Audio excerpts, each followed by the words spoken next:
tayo. Ayan. Para mas maintindihan niyo yung ano natin.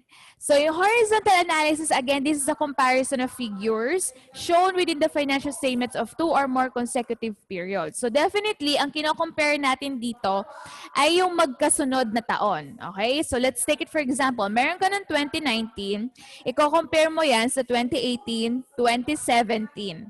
Ayan, or pwedeng hanggang 5 years. Again, kasi pag nag-compare tayo, ang pinaka-ano natin, 5 years is the maximum, which is from the past. Okay? Wala ka namang i-compare in the future. So definitely, you will start in 2019, tapos 2019, 2018, 2017, 2016, hanggang 2015. Diba? 5 years siya. So definitely, i-compare mo sila niyan. Okay? So paano po natin sila i-compare? So the difference between the figures of 2 periods is calculated and the percentage change from one period to the next is computed using the earlier period as the base. Again, earlier period, no? Pag sinabi natin earlier period, yung pinaka previous. So let's say ang previous natin na earlier nating taon ay 2015. So yung 2015 mo ngayon, siya yung magiging earlier period. Okay? Kasi meron tayong latest, meron tayong earlier. Ang latest period natin ay 2019. So mamaya ipapakita ko sa inyo how is the structure of horizontal analysis. So this referred to as trend analysis. Paano po siya naging trend analysis? Simply because we are using percentage. No? Makikita natin yung trend o yung pagbabago ng bawat value ng isang account. Okay, let's take it for example. Usually kasi ang ginagawa natin ng horizontal analysis ay ang comprehensive income. Again, bakit po kaya comprehensive income? Simply because pinag-uusapan natin kita. Diba? At lahat naman ng corporation, lahat naman ng business nabubuhay dahil sa kita because of sales. That's why they tend to use the trend analysis because it will easy for them to compare how is the sales going. No? And instead of using the value, gustong-gusto na lang nilang tingnan yung percentage. Kasi nga naman, mabilis na lang i-interpret, di ba? Pag pataas na pataas yung percentage, ibig sabihin, pataas na pataas ang sales. Di ba? So, they're going to use the trend analysis or they call it trend analysis. To understand these trends, the numbers are expressed in both peso value and percentage. Pero dahil nga masyadong billion, millions ang pinag-uusapan natin, thousands, di ba? Minsan, it's really hard for us to interpret the peso value alone. But instead, we tend to look at the percentage. So, paano po ba ang itsura niyan? Ito yon guys. Kita nyo? Kita po? Sige nga, kindly, thumbs up nga po tayo. Okay. So, may nag-click, so ibig sabihin lahat nakakita. So, kung mapapansin nyo, people, ang earlier year natin would be may year 2, may year 1. Okay? Pag sinabi kasi natin compare, i-compare mo ngayon yung isang taon sa isa pang taon. Hindi po pwede na isa-isang taon tapos year 2, year 1. Hindi po, okay? So, ang gagawin natin, one step at a time. Nakukuha? So, definitely, if you have 3 years, then, ang column mo, 2 taon. Okay? This is good for 2 years. Paano po yan? Una muna i-compare si A and B. Okay? Una muna i-compare si A and B. So, if you're going to look at here, we use financial statement. Kasi nga common na lang si comprehensive income. So, para lang magkaroon kayo ng idea how to use this in the financial position. Now, sa financial position natin, we have the assets, the liabilities, and liabilities and shareholders' equity. Now, to check how is the trend ng ating cash, ng ating cash equivalents, and so on and so forth, una muna natin i-compare yung latest at saka yung earlier year. Now, sino po ang earlier period sa dalawa? Si year 3 o si year 2? Uulitin ko. Ang earlier po, yun yung previous. Ang latest, yun yung current. Dahil ang current mo ay year 3, ang magiging base natin o yung tinatawag nating earlier period ay si year 2. Kaya ano nakalagay? Letter B. So, paano po yung formula? When you want to get now if you're about to deduct, kasi nga, magko-compare na tayo. Sumasakay nila muna ako A minus B. Ibig sabihin, current minus earlier period. Okay? Tandaan po natin.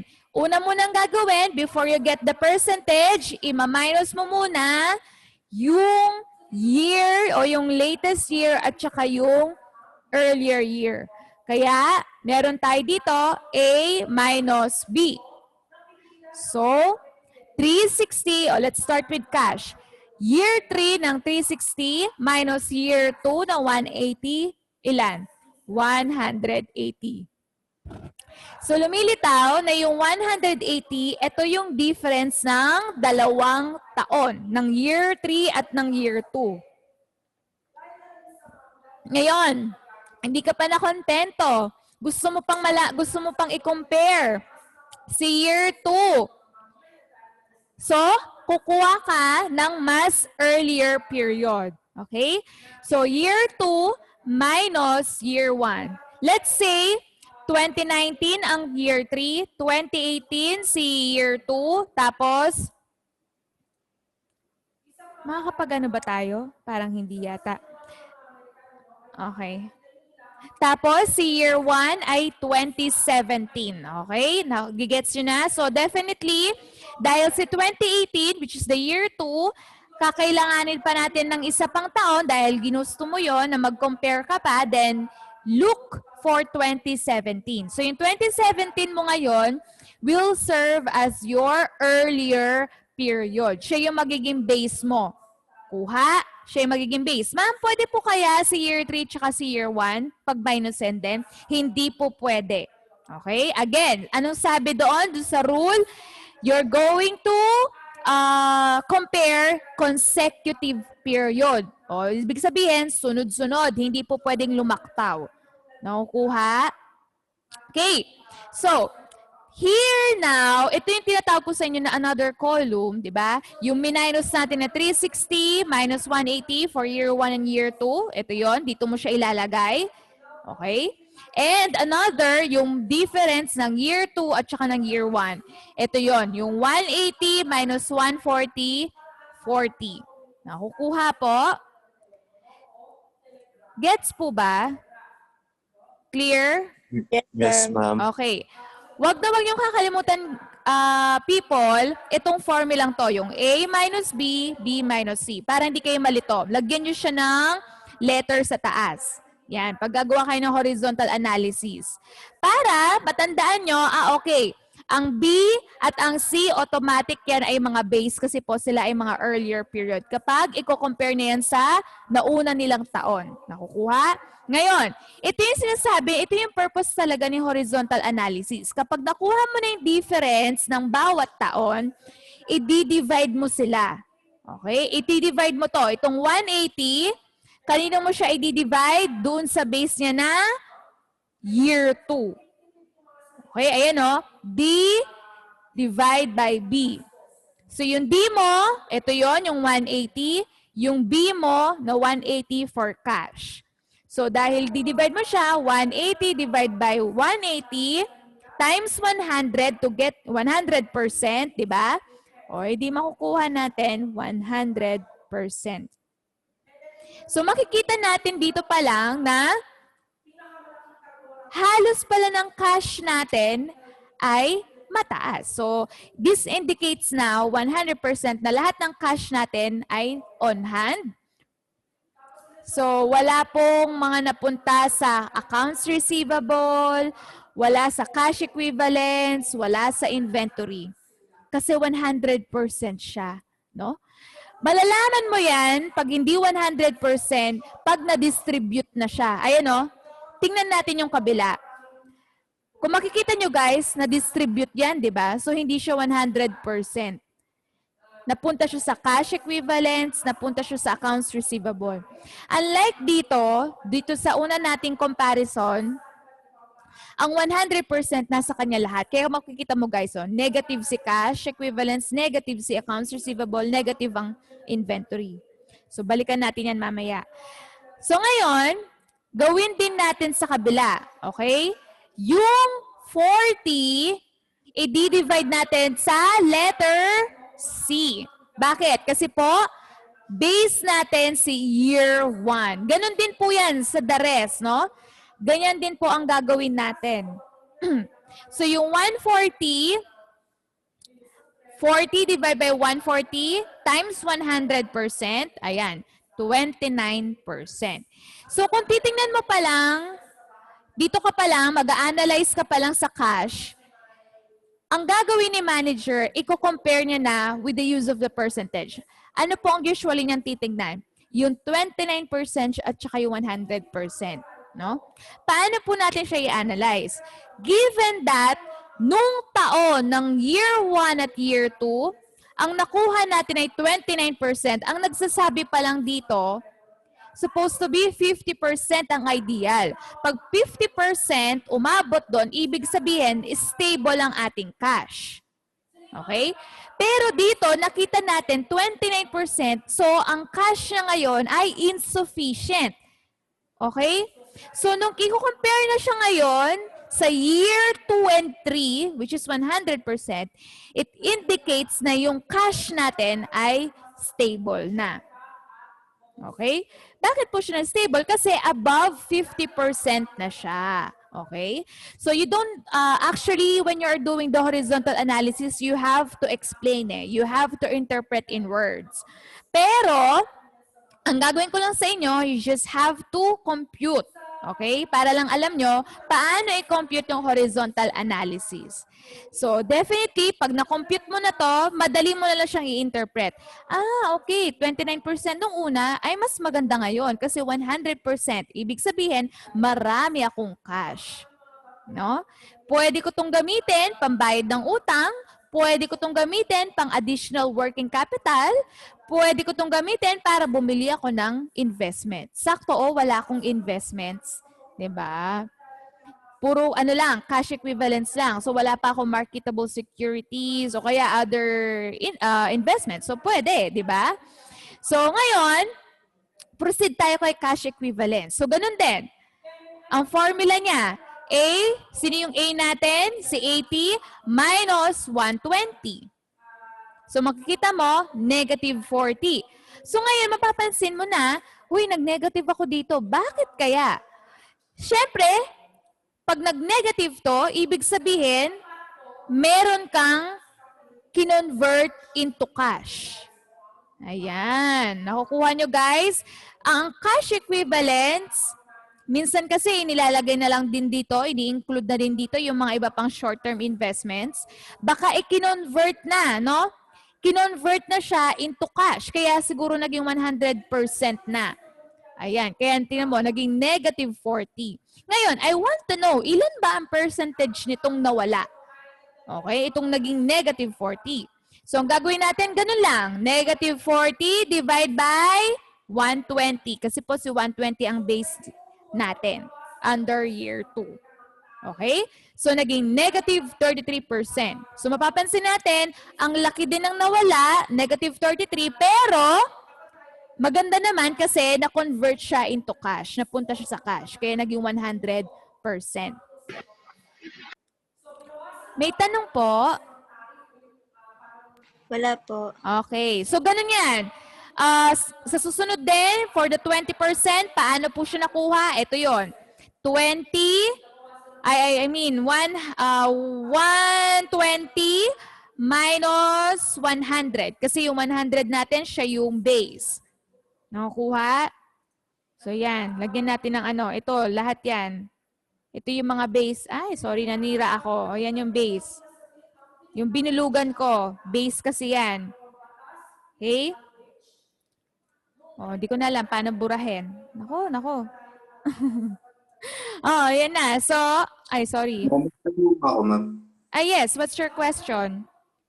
Paano kapag, ma'am, kapag labas yung dun sa D divided by B, 0.335, mag-round off po ba kami na percentage or hindi? Okay. So, when it comes in percentage, yeah, okay lang din. Mag-round round it off kayo. So, magiging 34%. Okay? Pwede din. Sige, ganun na lang gawin natin. Ang hindi lang pwede sa account, pagdating sa value ng pera, let's say, di mo kasi talaga pwedeng tawag dito, i-round off yun kasi centavos yun. But here, okay, I will allow you to do that. Na, let's say 33.5, you can make it 34%. Okay? So, buti nagko-compute sila on their own. That's great. So, ganun din sa 20%, again, 20 divided by 100 times 100%. Ayan. So, makukuha natin 20%. So, hindi na ako masyado magtatagal. Bakit? Kasi po, lahat po yan, iisang formula lang from cash equivalents, accounts receivable, inventory, no? Property, pati doon sa liabilities lahat. Kasi nga, ang ginagawa lang natin, kinukuha lang natin yung difference ng bawat taon at yung percentage nila. Basta wag niyong kakalimutan guys, itong sinasabi ko sa inyo na formula. This will be serve as the formula for the horizontal analysis. Kaya kung papansin nyo, horizontal, pag ganyan tayo, tama? So, yung horizontal natin, cash lahat. Cash equivalents. Pag ganyan lahat yung ano natin, pag compute or pag check the difference. Kaya mapapansin nyo, dito na lang sa percentage tayo mag-i-interpret. Pagdating sa inventory, negative 20, negative 44. Diba? So, dito pa lang, ang inventory natin nagkukulang na.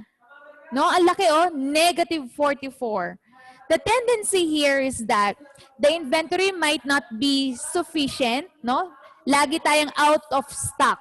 Kaya nga ngayon, si manager, pag nakita niya nag-negative to, ibig sabihin, out of stock siya. Wala siyang ma-produce. Wala siyang maibigay sa customer. But because, siguro nakahanap siya ng raw materials niya, ayan, naglo-lower down na yung kanyang inventory. Okay? So, ibig sabihin, meron na siyang natitirang mga products, no, na kung saan hindi naman ganun katagal sa warehouse. Nadi-dispose din agad. The question here is, what is the indication of this part, yung inventory natin na merong negative? Good or bad? Okay. If you're going to look at this, lalo na yearly siya, this corresponds with the bad, it's not to say a good, no? Lalo na if you are producing, let's say, mga clothings, o lalo na pagkain, no? It only indicates na hindi rin maganda guys na lagi kang out of stock, no? Hindi rin maganda guys na laging ang yung sa warehouse, no, ilang araw ubos, ilang araw wala kang maibenta, tapos ilang araw meron ka na naman. Bakit?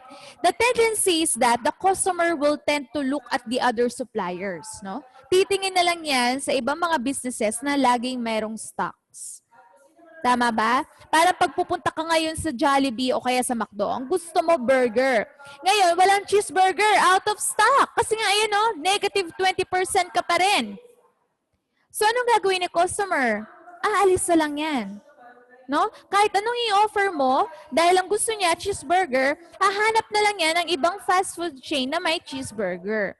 So, ngayon, as a manager, this is a big no-no. Okay? Hindi po maganda na merong gantong kalaking negative sa iyong inventory. Ideally, dapat 10%. Kasi ang 10%, yun yung pwede mo maging tinatawag na stock. Yan. Stock na tinatawag. Which is the next module, i-share ko sa inyo yung inventory management. Meron tayong tinatawag na economic order quantity. No? To maintain the stock sa iyong inventory. Now, how about the negative 33% ng accounts receivable? Ma'am, maganda ba to? Ayan. Kung titingnan mo doon sa previous year, 13%. Okay? Tapos bigla, doon kinompare mo na yan sa difference ng year 3 and year 2, naging negative 33%. Guys, pag pinag-usapan natin accounts receivable, ito ay utang ng ating mga clients, ng ating mga customers. Kaya siguro, no, na ang laki ng nawawalang inventory niya kasi hindi siya makapag-stocks kasi napunta sa accounts receivable. Imagine, tignan mo, negative 44, 13%. Ibig sabihin, malaki pa rin ang utang ng ating mga kliyente sa atin. No? Na kung saan, dapat itong 13% na to, mako-convert na yan into cash at yung cash, mabibilhan na natin ng inventory. Tama ba?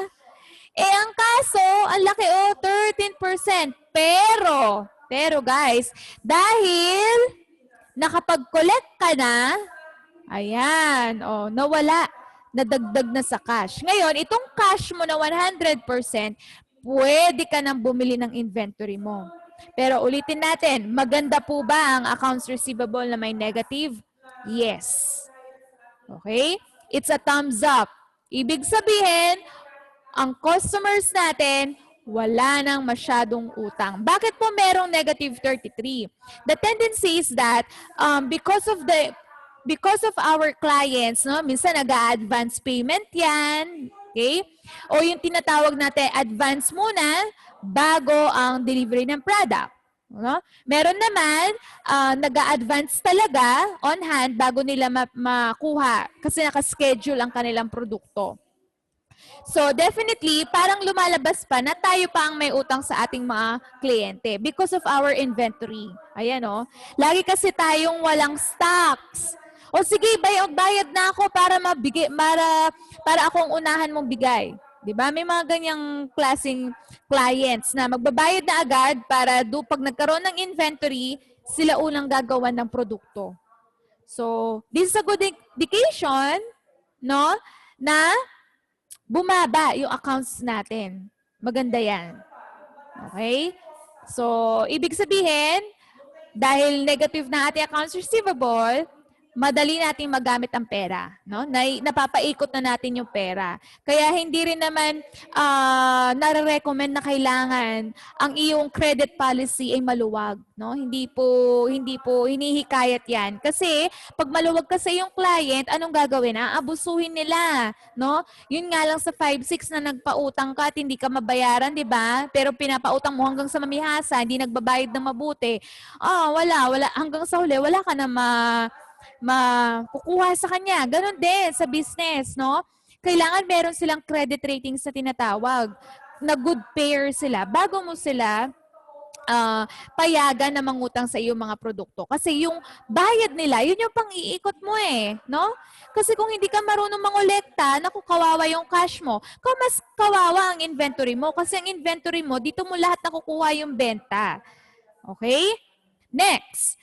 Property, ayan siya, negative. Ibig sabihin, may binenta ka na property, may binenta ka na plant and equipment.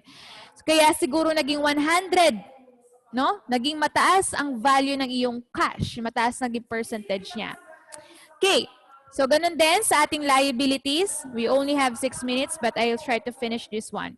So here, ganun din yan, no? Minus ka lang and then get the percentage. So, 33% current liabilities. Naku, kaya pala, dahil mababa ang cash mo, syempre nung una, hindi ka pa nangungutang, no? Ngayon, naisipan mo ng mangutang kasi nga bakit? Yung inventory mo, Diyos ko, hindi na makahinga. So, you thought na magbenta ka na lang, kaya tignan mo, tumaas pa, or mangutang. Kaya anong ginawa siguro ni company? Si Grand Store. Nangutang siya kaya tumaas ng 33%. Okay? Pag ito naging positive, ibig sabihin nangutang ka. Ang long-term liabilities mo, pag yan, habang nag-negative, ibig sabihin, nawawalan ka na ng utang na long-term. Hanggang sa mag-zero na yan. Okay? Next. Ito na yung total liabilities mo. Dahil nga nangutang ka, you still have 4%.